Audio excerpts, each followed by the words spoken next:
A quien le agradecemos que esté con nosotros en Estado con Mega Noticias de TVC, director de Así Legal, Asistencia Legal por los Derechos Humanos. Algo, José Luis, que hace falta muchísimo al interior de las cárceles. Buenas tardes.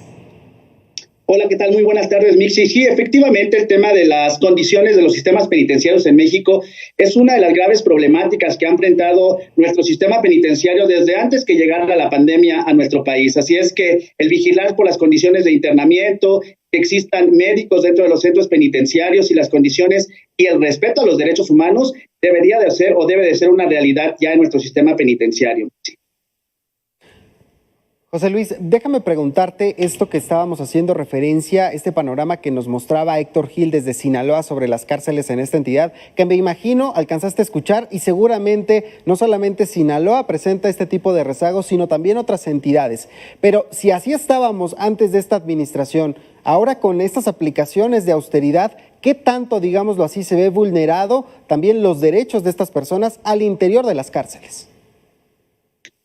Bueno, Alejandro, efectivamente el tema de los derechos de las personas privadas de libertad, ahora a raíz justamente también en esta administración en donde se han empezado a cerrar algunos centros penitenciarios, lo que ha generado que prácticamente estos centros penitenciarios federales que se han cerrado estén trasladando a las personas que se encuentran privadas de libertad a otros centros, lo que puede generar más hacinamiento y sobrepoblación en los centros penitenciarios. Ya lo ha dicho claramente la propia Comisión Nacional de los Derechos Humanos en su diagnóstico nacional de supervisión penitenciaria. Uno de los graves problemas que tiene nuestro sistema penitenciario es la falta de acceso a los servicios básicos que puedan contribuir al derecho a la reinserción social, Alejandro. Entonces, creo que sí hace falta ver que con todo este contexto de la pandemia, que dicho sea de paso, las problemáticas que tiene el sistema penitenciario no son unas problemáticas que se agudizaron a raíz de este momento que tiene que ver con el tema de la pandemia, sino que ya veníamos con problemas graves dentro de los sistemas penitenciarios, hacinamiento, sobrepoblación, autogobierno.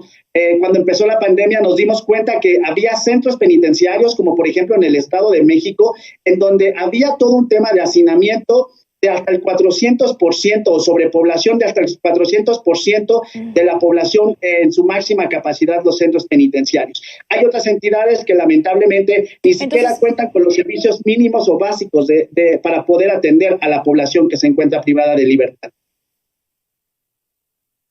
Entonces podríamos decir que los problemas del sistema penitenciario, 1, es la violación clara a los derechos humanos, 2, el hacinamiento, 3, la sobrepoblación. ¿Cómo lograr, José Luis, que esto se pueda dar una estancia digna? Porque también los reos, también aquellos que delinquen, merecen una estancia digna, pero sobre todo una verdadera readaptación social. Sí, efectivamente, las personas que se encuentran privadas de libertad son personas sujetas de derechos. Como tú sabes, a partir de la reforma que tuvimos en 2008, dejamos el concepto de readaptación social, en donde veíamos a la persona como una enferma que delinquía y que lo único que podía curar era un tratamiento técnico progresivo, para empezarla a ver ahora a partir del 2008 como una persona sujeta de derechos, en un modelo de la reinserción social, en donde prácticamente la persona tiene derecho a que el sistema penitenciario le genere por lo menos los mínimos servicios básicos de salud, trabajo, capacitación para el trabajo, deporte, educación. ¿Qué es lo que se tiene que hacer ahora y que no han hecho los estados? Es implementar las comisiones intersecretariales. ¿Qué implica esto? Que todas las secretarías de Estado que son corresponsables con la reinserción social estén trabajando dentro de los sistemas penitenciarios para que todos los programas y las políticas públicas que hay en el exterior puedan beneficiar también a las personas que se encuentran privadas de libertad. Creo que ahí hay un tema de falta de voluntad política. Ya la propia Comisión Nacional de los Derechos Humanos ha emitido recomendaciones a 27 entidades federativas que no han generado ninguna acción para contribuir a que se establezcan las comisiones intersecretariales, que son estos órganos que tienen como objetivo generar los programas para la reinserción social y con ello generar también los planes de actividades específicas para cada una de las personas privadas de libertad que se encuentran al interior de los centros penitenciarios. Y con esto, estas personas puedan estar disfrutando de su derecho a la reinserción social.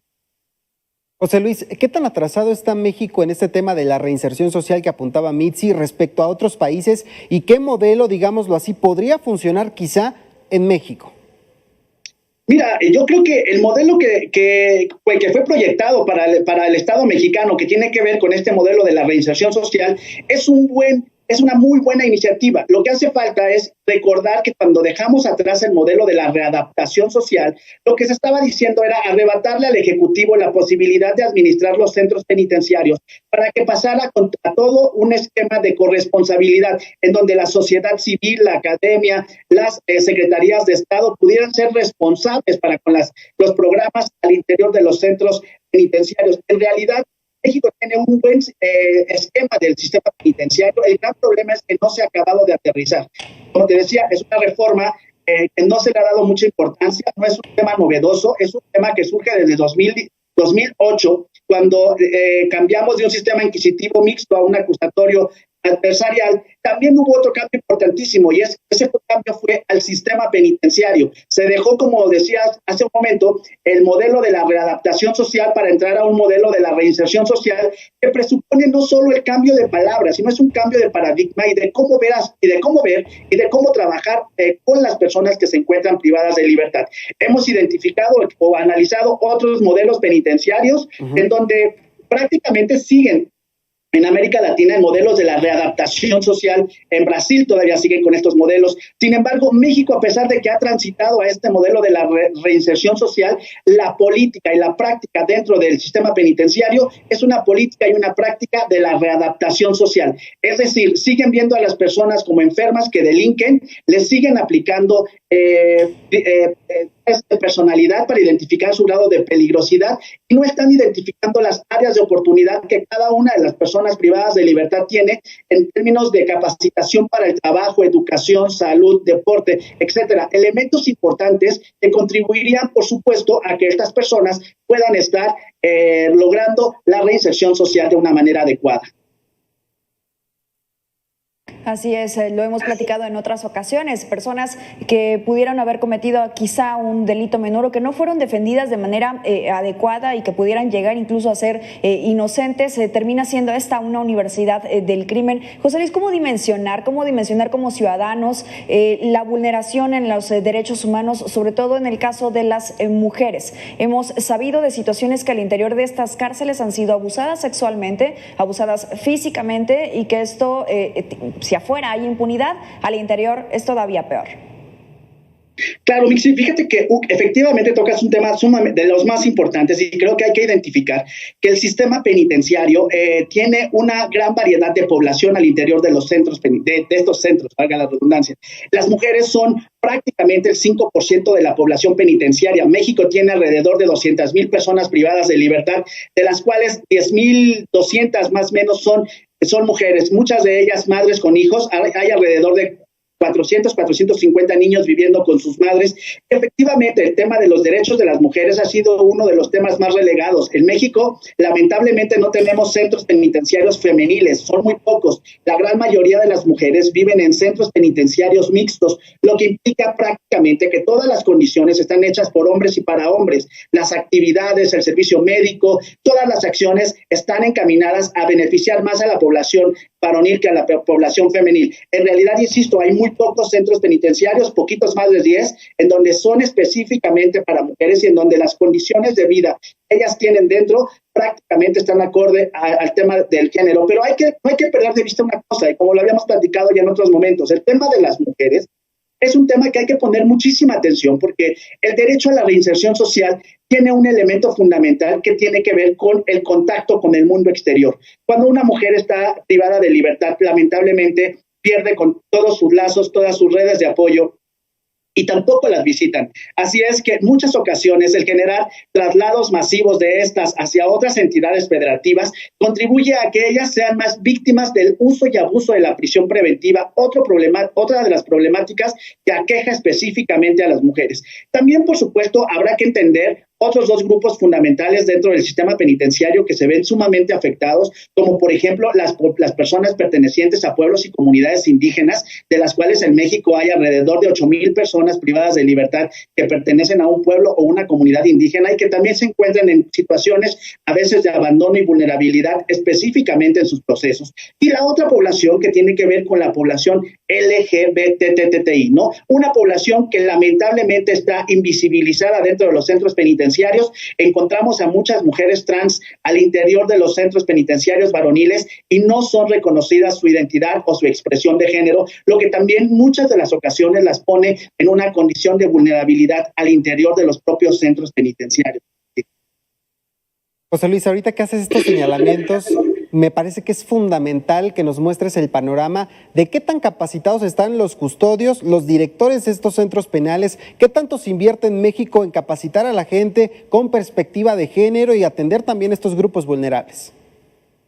Mira, creo que hay una grave ausencia de las capacitaciones. Muchas de esas capacitaciones están más enfocadas a temas de seguridad, pero no a temas de protección y respeto a los derechos humanos. No hay capacitación desde enfoques interseccionales, enfoques interculturales, enfoques de género o ya digamos enfoques de derechos humanos. Prácticamente el tema de las capacitaciones hacia los custodios, técnicos penitenciarios y funcionarios penitenciarios es mínimo. En realidad, muchas de las veces las capacitaciones las tienen que generar porque son recomendaciones que les generan las propias comisiones estatales de derechos humanos o la propia Comisión Nacional de Derechos Humanos, que cuando da su recorrido en el marco de sus visitas, cuando están levantando el diagnóstico nacional de supervisión penitenciaria, identifican ciertas acciones que deberían ser atendidos, pero lamentablemente hay muy poca capacitación que se genere para el personal penitenciario. De hecho, desde Así Legal hemos capacitado en el último año alrededor de 5,000 funcionarios penitenciarios. Hoy tenemos un grupo de aproximadamente 1,200, de los cuales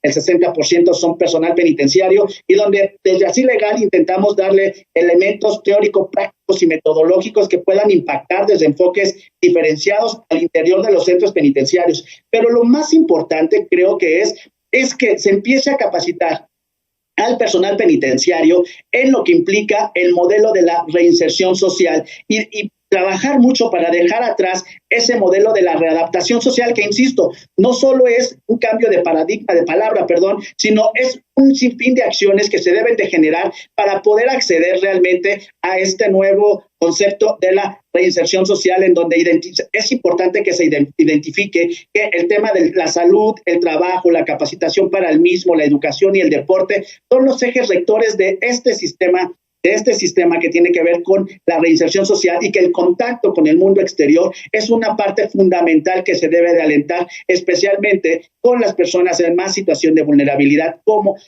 los adultos mayores, las mujeres, la población indígena y la población LGBTTI. ¿Y cuál ha sido el resultado, José Luis? Nos interesaría saber, porque también hemos conocido que hay otras asociaciones que también han llegado a esta capacitación o a este acercamiento, incluso la Comisión Nacional de Derechos Humanos en su momento, la Comisión Estatal de Derechos Humanos en los estados. ¿Cuál ha sido el resultado? ¿Pudiera tenerse ya un resultado positivo a corto plazo, mediano, largo? Mira, en realidad, claro que hay resultados a muy corto plazo. Por supuesto, hemos obtenido resultados importantísimos. Me parece que de entrada hay un gran interés del personal penitenciario, de los técnicos penitenciarios y custodia penitenciaria, en conocer temáticas como el tema de uso de la fuerza o temas de la regeneración, la readaptación, la reinserción, para que empiecen a identificar estos modelos. U otros temas que tienen que ver más con los mecanismos de supervisión, como los del Diagnóstico Nacional de Supervisión Penitenciaria o el propio modelo del Mecanismo Nacional de Prevención de la Tortura dentro de los sistemas penitenciarios. Creo que hay avances importantísimos. Sin embargo, creo que se requiere de una capacitación constante, de un tema de monitoreo y evaluación sobre el impacto que esto va teniendo. Nosotros hemos trabajado en entidades en donde hoy por hoy puedo decirte que vemos cambios sustanciales importantísimos en el actuar de los funcionarios o funcionarias públicas, también por supuesto en las políticas públicas que se están generando al interior o en los propios programas estatales de desarrollo, ya que ya están incorporando elementos importantes que desde las capacitaciones tenemos, como insisto, estos enfoques de derechos humanos, de género, interseccionalidad, interculturalidad y respeto, por supuesto, irrestricto a los derechos humanos de las personas privadas de libertad, que, como lo decías hace rato, dicho sea de paso, si bien es cierto, una gran mayoría de las personas que están privadas de libertad en el centro penitenciario están ahí por haber cometido un ilícito, Otra gran mayoría está ahí por no haber tenido una defensa adecuada, se criminaliza la pobreza, ¿no? Y ustedes han visto ahora con todo el tema de la ley de amnistía, en donde era o es una buena acción o una buena política para despresurizar el sistema penitenciario, pero no solo para eso, sino para poder reconocer las ausencias que ha tenido el sistema de justicia, específicamente en ciertos sectores como las mujeres, las personas indígenas, los jóvenes, las personas con drogodependencia. Sin embargo, no ha pasado mucho con esta ley de amnistía, lo cual también es un tema preocupante. Y otro tema también muy preocupante es la falta de aplicación de la Ley Nacional de Ejecución Penal, que tiene que estar aplicando los jueces de ejecución, los que lamentablemente están pillando por su ausencia la problemática que tienen las personas privadas de libertad hoy en los centros penitenciarios respecto al tema de la salud, debería de ser prácticamente supervisada y vigilada por los jueces de ejecución, los que tendrían que estar dictando acciones concretas para que se mejorara el tema de la corresponsabilidad con las secretarías de salud dentro de los centros penitenciarios, y no ha pasado absolutamente nada con eso. Finalmente nos gustaría preguntarte, José Luis, ¿ves tú un abandono por parte del Estado en estas tareas que son importantísimas, adaptar este modelo de reinserción social y no dejárselo quizá a organizaciones como la tuya o algunas otras que tienen que hacer esta chamba? Mira, sí creo que por parte del Estado hay todo un tema de abandono, porque creo que desde las secretarías de gobierno, que son las encargadas de empujar las comisiones intersecretariales, no han tomado la iniciativa para impulsar estos mecanismos, no han tomado la iniciativa de dar un diagnóstico cierto de lo que pasa al interior de cada centro penitenciario y cada una de las entidades, a la Secretaría de Salud, a la Secretaría de Trabajo, a la de Previsión Social, tanto a la federal como a la local. Lo que se requiere es que prácticamente el Estado no abandone estas prácticas de generar diagnósticos para que estos corresponsables puedan identificar cuál es la problemática o el estado del arte que hay dentro de los centros penitenciarios, para que ellos puedan analizar qué tipo de políticas, programas o acciones concretas pueden ellos aportar al sistema penitenciario. Pero se trata de que se piense que se debe de aportar no de una manera esporádica, como que voy y doy un curso de macramé y ahí lo dejé, ¿no? Sino que sea una política pública clara, constante, que esté regulada dentro del plan de reinserción social estatal o federal, y que se tenga indicadores claros que puedan medir el progreso que hay cuando la persona fue capacitada, cuando la persona fue